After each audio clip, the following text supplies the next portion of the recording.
Hello everyone, welcome you all to Ilium Science class number 294 confusing terms की lecture का series का ये second video मैं आज आपके सामने लेके आया हूँ। अगेन इस वीडियो के एंड में भी जो मैं आज आपको पढ़ाऊंगा इन वीडियो में जो कन्फ्यूजिंग टर्म्स के बारे में हम बात करेंगे उनसे रिलेटेड कुछ क्वेश्चंस मैं आपको एंड में पुटअप करूंगा और आपको उनके आंसर्स मुझे कमेंट सेक्शन में आकर बताना है।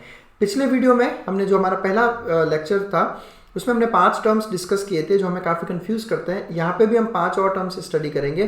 तो जो 6th टर्म है वो है थायामीन और थायमिन। काफ़ी मिलते जुलते दो वर्ड है थायामीन और थायमिन, इसके बारे में हम बात करेंगे।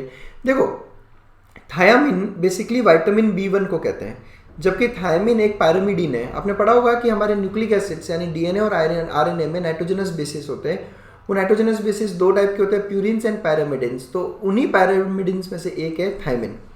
अब पहली बात तो इनको याद कैसे करना है और इनके बारे में और हमें क्या जानना चाहिए थोड़ा बहुत वो हम यहाँ डिस्कस कर लेंगे। देखो याद करने का तरीका क्या है कि आपने केमिस्ट्री में पढ़ा होगा एक टर्म थायो। थायो का मतलब होता है सल्फर। और आप ये चीज़ नोट करना, ये वर्ड थायो बहुत जगह पे यूज़ हो रहा है। ठीक है, तो यहाँ पर जो थाय वर्ड है वो सल्फर को रिप्रेजेंट कर रहा है। ठीक है, तो विटामिन B1 का अगर आप स्ट्रक्चर देखोगे तो उसमें सल्फर प्रेजेंट होता है, इसलिए इस विटामिन को थायामीन कहा जाता है। ठीक है, ये देखो यहाँ पे ये सल्फर है और थाया अमीन, अमीन आपको पता ही होगा। ठीक है, नाइट्रोजनस होता है, तो यानी कि सल्फर प्लस अमीन ग्रुप अगर प्रेजेंट है इसलिए इसका नाम रखा है हमने थायामीन। ठीक है, विटामिन B1। और इस विटामिन B1 की डेफिशिएंसी से वी ऑल नो एक डिजीज होती है जिसको कहा जाता है बेरी। जबकि थायमिन एक पैरामिडीन है जो कि एक नाइट्रोजनस बेस है और ये केवल और केवल प्रेजेंट होता है डीएनए के अंदर और आरएनए में ये प्रेजेंट नहीं होता। ठीक है, गॉट माय पॉइंट। और ये आपका पैरामिडीन का यानी कि थायमिन का स्ट्रक्चर है। और आप देखो इसमें कहीं पे भी सल्फर प्रेजेंट नहीं है। तो this is THY, it does not represent sulphur, but थायो वर्ड जो है ना यानी THI ये जरूर रिप्रेजेंट करता है सल्फर को। तो मैंने इस तरह से थायमिन और थायमिन में डिफरेंस याद कर रखा है। 7th हम बात करते हैं सबसे ज़्यादा कंफ्यूज करने वाला टर्म इलियम और इलियम। बहुत से स्टूडेंट्स को पता भी होगा इनमें डिफरेंस, लेकिन याद करना मुश्किल हो जाता है। तो याद कैसे करना है वो भी मैं आपको सिखा दूंगा। पहले मैं आपको एक बार बता देता हूँ कि इनमें डिफरेंस क्या है। जो ई वाला इलियम है वो बेसिकली स्मॉल इंटेस्टाइन का लास्ट पार्ट है। सी वी ऑल नो कि स्मॉल इंटेस्टाइन के 3 पार्ट होते हैं। This is the first part जिसको आप कहते हो duodenum. See this is the C shaped duodenum. उसके बाद वाला second part, this part is jejunum.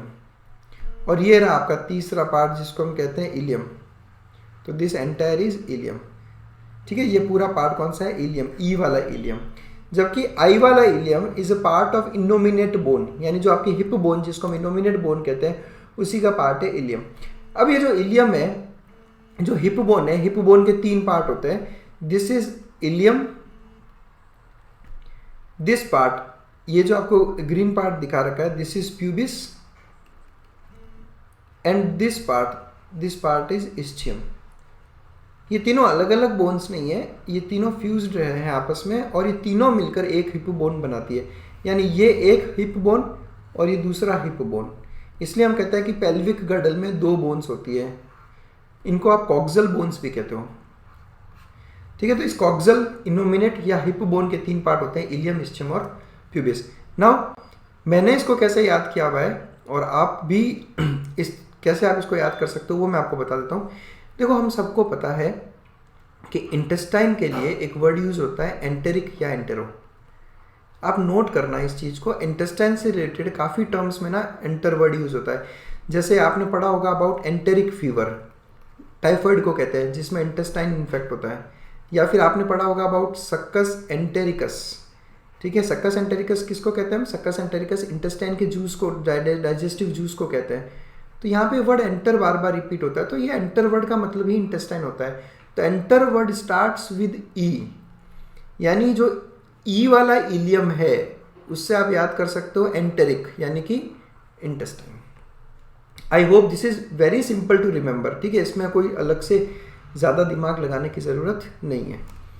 चलेगा, नेक्स्ट बढ़ते हैं हम 8th टर्म पे, टायरोसिन और थायरोक्सिन।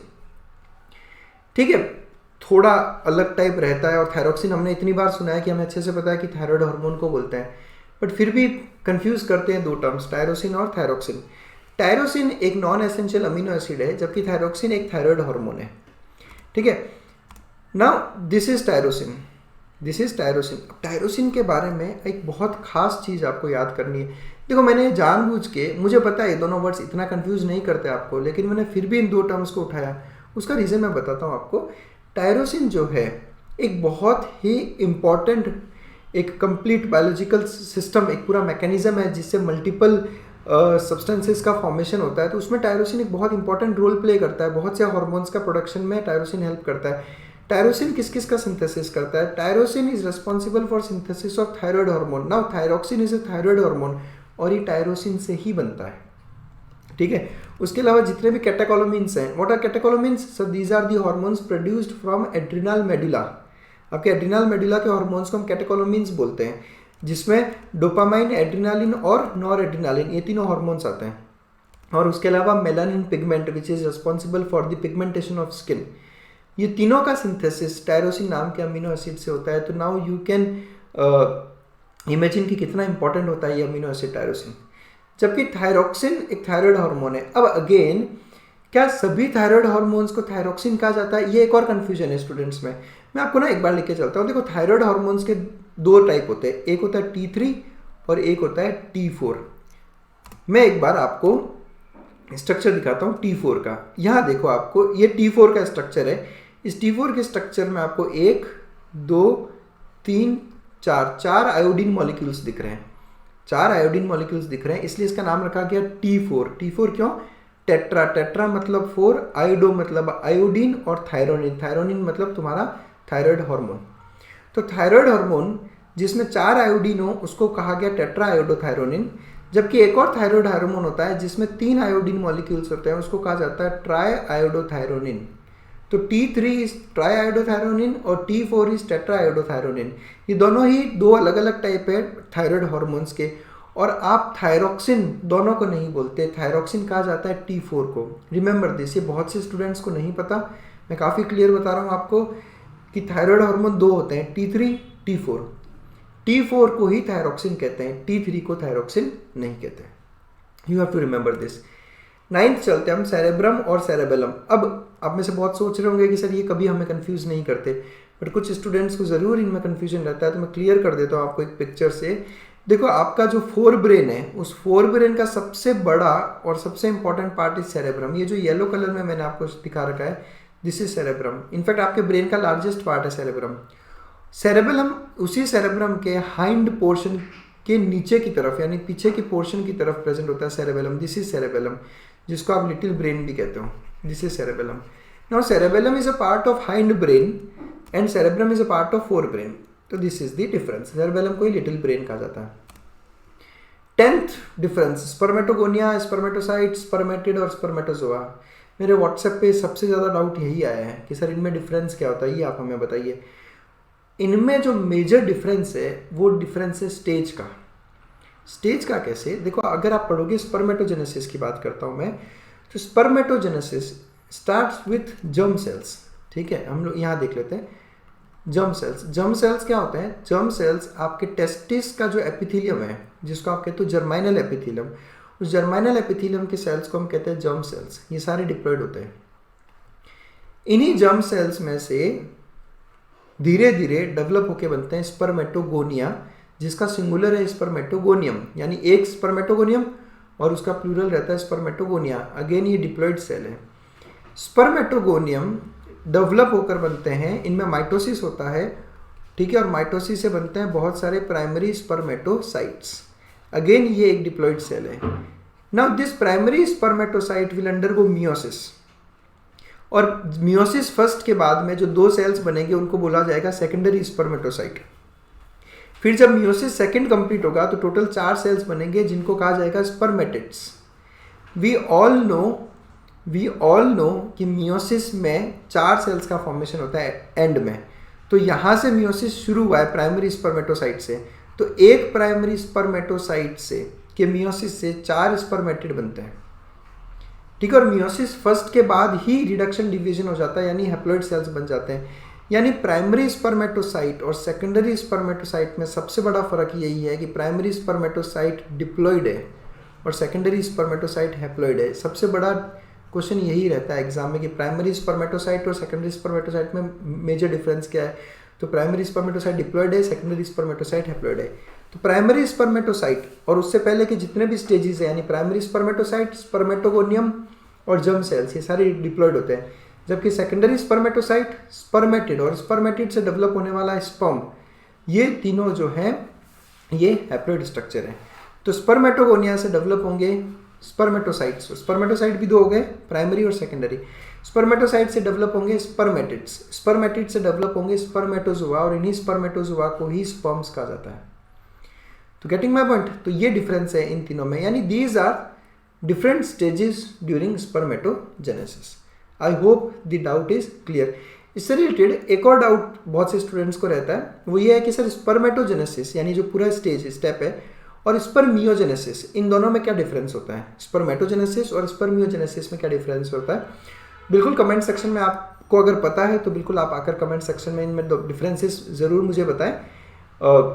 जो और हम लोग वीडियोस बनाएंगे इस पर, उसमें ज़रूर हम इस पर डिस्कस करेंगे।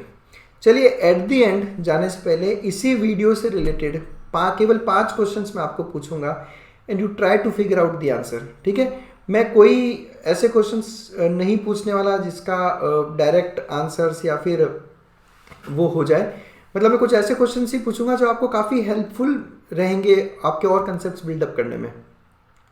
हमने बात की थायमिन के बारे में और कहा कि थायमिन केवल डीएनए में होता है, आरएनए में नहीं होता। तो क्या कोई ऐसा नाइट्रोजनस बेस है जो केवल आरएनए में होता है और डीएनए में नहीं होता। तो आपको उसका आंसर देना है। सेकंड क्वेश्चन है कि हमने इनोमिनेट बोन की बात की, यानी जो कॉक्सल बोन या हिप बोन, उसको आपने नाम दिया है इनोमिनेट बोन। क्या आपको पता है कि इनोमिनेट का मतलब क्या होता है, और क्या आपकी बॉडी में कोई और स्ट्रक्चर्स ऐसे हैं जिनका नाम इनोमिनेट हो।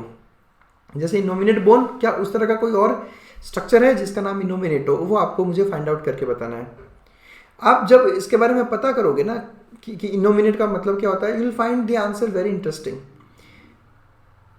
जो 2 हिप बोन्स है, तीसरा क्वेश्चन है कि जो 2 हिप बोन्स, मैंने आपको थोड़ी देर पहले स्ट्रक्चर दिखाया था, जो 2 हिप बोन्स है क्या वो आपस में जॉइंट बनाती है, और आपस में है ना 2 हिप बोन्स आपस में क्या जॉइंट बनाती है, और अगर वो जॉइंट बनाती है तो कौन सा स्ट्रक्चर उस जॉइंट को बनाने में हेल्प करता है और स्ट्रक्चर का नाम क्या है, उसके बारे में आपको मुझे बताना है। फिर हमने स्पर्म्स की बात की, स्पर्मेटिड से स्पर्म का डेवलपमेंट देखा। तो आपको ये बताना है कि स्पर्म जिसमें एक्रोसोम, हेड और टेल रहता है, तो उसमें से स्पर्म का कौन सा पार्ट उसके गोल्जी, किसी सेल के गोल्जी एपरेटस का फंक्शन कैरी आउट करता है। और लास्ट क्वेश्चन ये है कि आपको बताना है कि बॉडी की लार्जेस्ट ग्लैंड कौन सी है और बॉडी की लार्जेस्ट एंडोक्राइन ग्लैंड कौन सी है। इनका आंसर अलग अलग मिलेगा आपको, और पॉसिबल हो तो आप मुझे ये भी बताओ कि बॉडी का लार्जेस्ट ऑर्गन कौन सा है। Thanks a lot for watching us. I really hope कि ये वीडियो आपको काफ़ी हेल्पफुल लगे, और इस तरह के और वीडियोस मैं अपलोड करूंगा। अगर आपके पास भी कुछ इस तरह के कंफ्यूजिंग टर्म्स हैं तो feel free to ask us in the comment section. Thanks a lot for watching us.